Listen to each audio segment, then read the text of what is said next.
Alain Minc, bonjour. Bonjour. 5e jour de conflit en Ukraine. Hier, Vladimir Poutine a placé les forces de dissuasion nucléaire russes en alerte. Est-ce que nous sommes revenus au pire temps de la guerre froide? Il faut espérer qu'il y a dans cette décision une forme de gesticulation, et il y a surtout à chercher les raisons de cette gesticulation.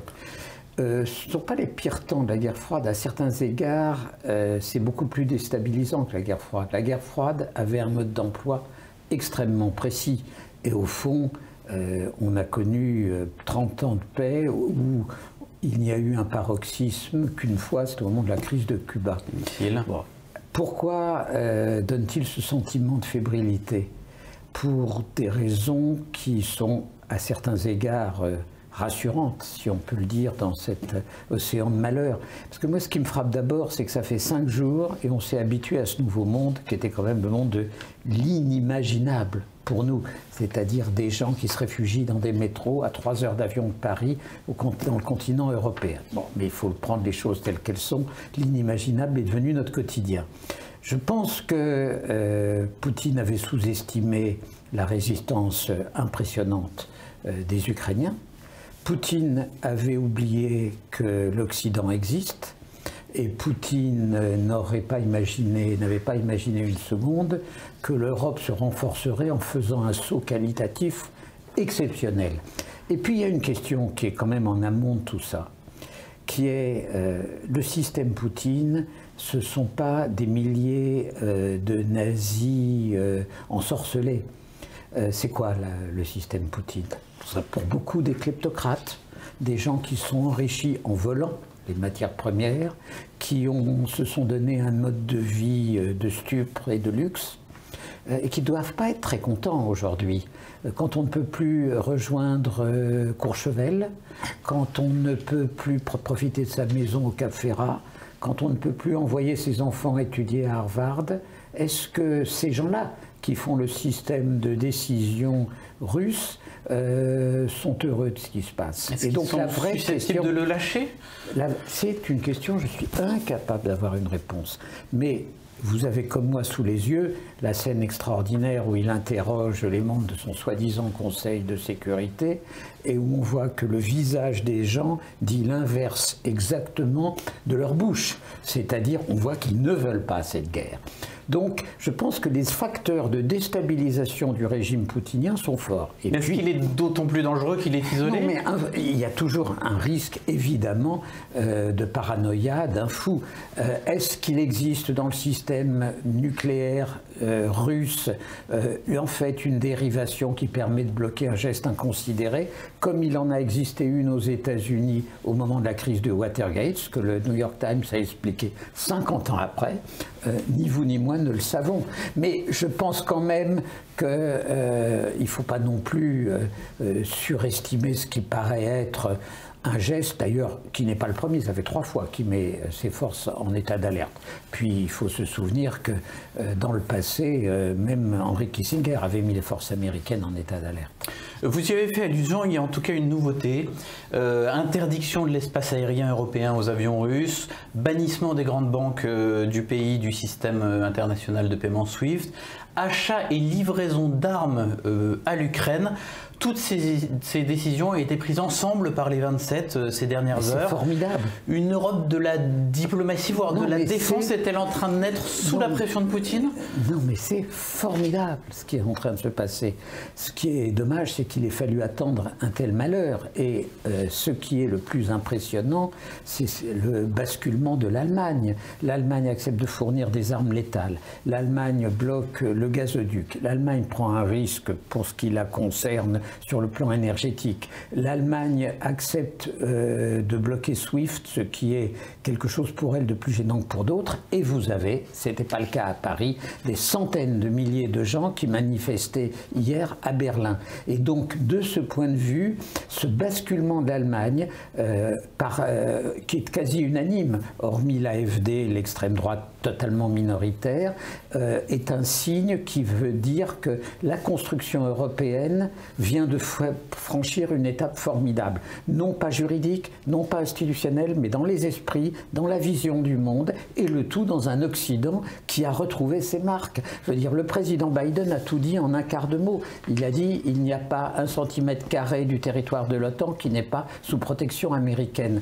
Ce ne sont pas les palinodies trumpiennes qu'on avait entendues. Est-ce que ce rassemblement n'est pas un peu tardif? Non.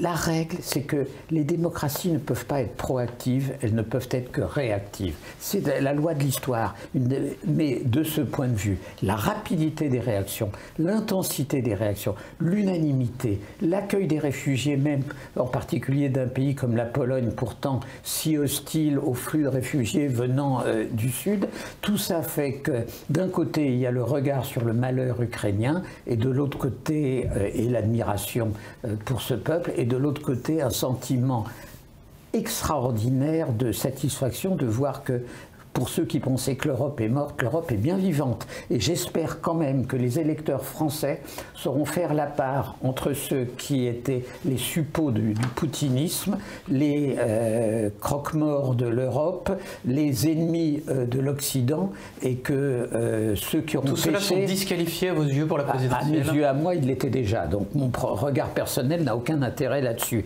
J'ose espérer qu'un pan de l'opinion française se sera rendu compte que M. Mélenchon, Mme Le Pen et M. Zemmour sont dans un monde fictif dont ils essaient de sortir à travers des palinodies incroyables. On va revenir à la présidentielle. Un mot sur les sanctions économiques à l'égard de la Russie, mais aussi de ses oligarques et de Poutine lui-même. Est-ce qu'elles peuvent être efficaces? En 2014, ça n'a pas été flagrant. Là, elles sont quand même très impressionnantes. Ce n'est pas Poutine lui-même. Le problème de Poutine, ce n'est pas de profiter des biens mal acquis innombrables qui sont les siens. C'est le système. On va voir. Et puis, prenez une sanction comme l'interdiction de l'espace aérien. C'est étonnant. On est en train, en réalité, de faire de cet immense pays qu'est la Russie, au moins dans sa partie occidentale, une espèce de prison territoriale. Qui aurait imaginé ça? Je veux dire, il y a là quelque chose... Le rêve, quand même, des Russes, c'est l'Occident, peut-être sans la démocratie, mais le mode de vie occidental. Là, on leur a coupé l'accès à leurs ressources, l'accès au mode de vie occidental. Est-ce que la porte de sortie, y compris au sens géographique, ne sera pas la Chine pour la Russie? Non, mais ça c'est clair. D'ailleurs, c'est très intéressant l'attitude de la Chine. On pouvait penser, je le croyais, que la Chine allait en profiter pour faire de la Russie une espèce de vassal en disant « Vous n'avez pas de dollars, voilà une ligne de 300 milliards de dollars, tout va bien et tout passe par chez moi. » Oui, les Chinois ne sont pas hostiles aux Russes, mais ils donnent un sentiment d'extrême prudence. Ils n'ont pas basculé. Ça aussi, ça doit compter pour Poutine. L'Inde, après quelques propos plutôt favorables à la Russie, a fait un pas en arrière. Donc, d'une certaine façon, je pense que l'équation sur laquelle il avait bâti cette décision folle d'envahir un pays européen, les bases de cette équation se sont dérobées. L'Europe est en train de réaliser à quel point elle dépend du charbon, du pétrole et surtout du gaz russe pour se chauffer, pour son électricité. Est-ce qu'on se réveille un petit peu tardivement? Écoutez, les pays européens les plus courageux sont ceux qui prennent le plus de risques. Et en l'occurrence, l'Allemagne, bien sûr, mais l'Italie. L'Italie est le pays, parmi les grands pays européens, qui a la plus grande dépendance au gaz russe. Bon, et qui commerce le plus avec la Russie. Hein. Il va y avoir des difficultés. Pour cette saison, pour cet hiver, il y a des réserves. La vraie question, ça sera évidemment de se préparer au prochain hiver. Mais les pays ont basculé très vite. Mario Draghi, dès la fin de la semaine dernière, a dit qu'il était favorable à l'expulsion de la Russie de SWIFT. Donc, au fond, personne n'a manqué le rendez-vous. Et quand on est un Européen viscéral, on ne peut que s'en réjouir. Comment jugez-vous la conduite de la crise par Emmanuel Macron?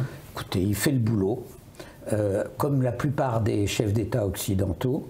Mais je dirais que dans la hiérarchie de ceux qui ont pris le plus de risques, la partition française est assez facile. Il la joue très bien, mais elle est assez facile. La partition allemande n'était pas facile. Et aujourd'hui, pour moi, l'homme d'État, expression d'un gouvernement qui est le plus admirable à tous égards en Occident, c'est Olaf Scholz. C'est un événement immense qui vient de se passer en Allemagne. Donc pour la France... On tourne la page Merkel. Hein.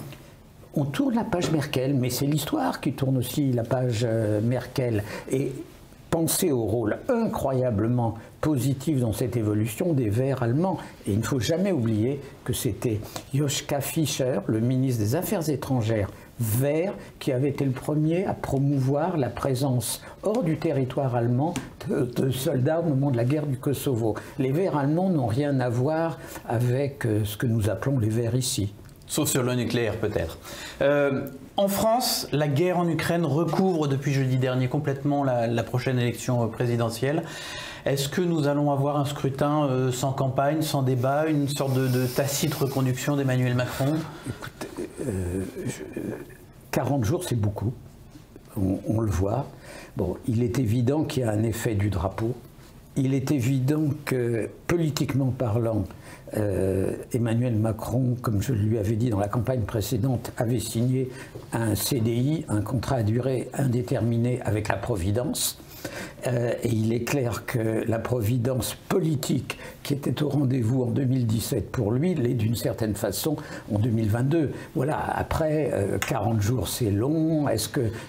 Moi, ma conviction, c'est qu'à la fin, la campagne retrouvera une immense intensité, comme dans une espèce d'épreuve de rattrapage. On ne risque pas un manque de confrontation des idées, des programmes, qui ensuite compliquerait les réformes, forcément. Non, mais ça, c'est un autre sujet. Moi, je pense que le prochain mandat d'Emmanuel Macron, s'il est réélu, sera extraordinairement difficile pour des raisons que je n'ai cessé de dire, c'est-à-dire il n'aura pas une vraie majorité, il ne sera pas rééligible, il n'y a pas de 49-3, il n'a pas de parti, mais ça c'est un autre point. Quand vous dites pas de débat, pardon, aujourd'hui il y a le débat entre les raisonnables, ceux qui adhèrent à l'attitude occidentale, et quand même le clan des pro-poutiniens. Je veux dire, si on cherche un clivage, il est là. J'entendais dans la voiture, en venant à votre studio, Éric Zemmour expliquait que la France ne devrait pas accueillir de réfugiés ukrainiens. Il était sur RTL ce matin. Non mais c'est saisissant. On n'en est même plus à sa logomachie anti-immigrés. Aujourd'hui, des réfugiés ukrainiens qui répondent à ces critères, ils sont catholiques ou orthodoxes, ils sont blancs, ils sont à 200 km, non plus réfugiés. On ne peut pas dire que là c'est un choix de société face à lui. Vraiment, j'ose espérer qu'un pan de son électorat va retrouver le sens de la raison. Justement, vous avez choisi Valérie Pécresse dans la bataille pour la deuxième place qualificative qui se joue entre la droite et l'extrême droite. Vous pensez qu'elle va bénéficier de sa position claire en faveur de l'Ukraine? J'ose espérer en effet qu'elle en bénéficiera, dans la mesure où j'ose espérer que l'opinion sanctionnera les candidats d'extrême droite et sanctionnera aussi à l'extrême gauche, ça c'est indépendant du débat de droite, sanctionnera Jean-Luc Mélenchon. Je veux dire, hier j'ai entendu Jean-Luc Mélenchon dans une espèce de patagon qui ne lui est pas familier pour se sortir de l'impasse où il est, comme les Zemmour et comme les Marine Le Pen. Néanmoins, les ambiguïtés d'un Éric Ciotti vis-à-vis de Poutine, ou le fait que François Fillon soit resté administrateur de deux entreprises russes jusqu'au déclenchement, au-delà du déclenchement de l'offensive en Ukraine, ça ne pénalise pas Valérie Pécresse? Je pense que François Fillon, par sa tribune au JDD, a sauvé son honneur. Peut-être tardivement, mais il l'a fait. Je pense que Pécresse est d'une clarté absolue là-dessus, et je pense que maintenant c'est la substance qui compte.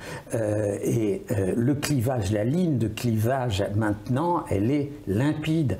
Je ne vois pas très bien comment des gens qui pouvaient avoir des ambiguïtés, à mes yeux incompréhensibles, vis-à-vis d'Éric Zemmour, pourront continuer à les avoir. Merci beaucoup Alain Minc.